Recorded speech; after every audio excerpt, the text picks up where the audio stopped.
నిరీక్షణ prayer house మరియు centre సంఘముల తరపున ప్రభు పేరిట మీ అందరికీ నా హృదయపూర్వకమైన వందనములు. ఈరోజు దేవుని వాగ్దానం 91వ సంకీర్తన 15వ చరణం. అతడు నాకు మొర్రపెట్టగా నేనతనికి ఉత్తరమిచ్చదను.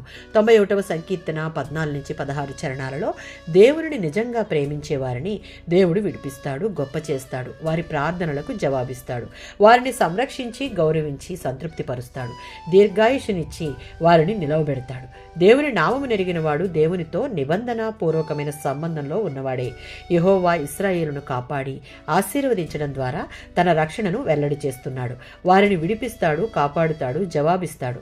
దానికి కృతజ్ఞత ప్రేమ కలిగి దేవునితో సన్నిహిత అనుబంధం ఉన్నటువంటి హృదయం గలవారు మాత్రమే ఆయన కాపుదలను శ్రద్ధను పొందగలరు.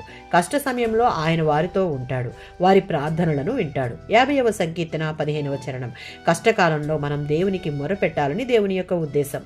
ప్రార్థనలు వినడం, ఆత్మతో సత్యముతో ప్రార్థించే వారికి సహాయం చేయడం ఆయనకు అత్యంత ప్రియం. తన ప్రజలు నమ్మకంగా విశ్వాసంతో చేసే ప్రార్థనలకు ఆయన జవాబిస్తాడు. ప్రార్థనలకు ఆయన ఇచ్చే జవాబులు ఆయన్ను వారింకా కీర్తించి గణపరచడానికి కారణాలవుతాయి. 107వ సంకీర్తన 6వ చరణం. మనం ఎల్లప్పుడూ దేవుని వైపుకు హృదయపూర్వకంగా తిరిగితే ఆయన మనలను కష్టాల నుంచి బయటికి తీసుకువస్తాడు, లేదా వాటిని భరించగలిగే కృపను బలాన్ని ఇచ్చి అవన్నీ మన మేలుకే జరిగేలా చేస్తాయి.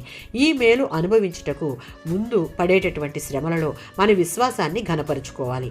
ఆ శ్రమలలో కూడా దేవుని స్తుతించే వారంగా ఉంటూ దానిలో దేవుడు ఏర్పరిచిన విడుదల మార్గాన్ని తెలుసుకొనుటకు దేవునికి మొరపెట్టాలి. ఆయన ఆ మొర ఆలకించి మనకు జవాబు దయచేస్తాడు. ఆమేన్.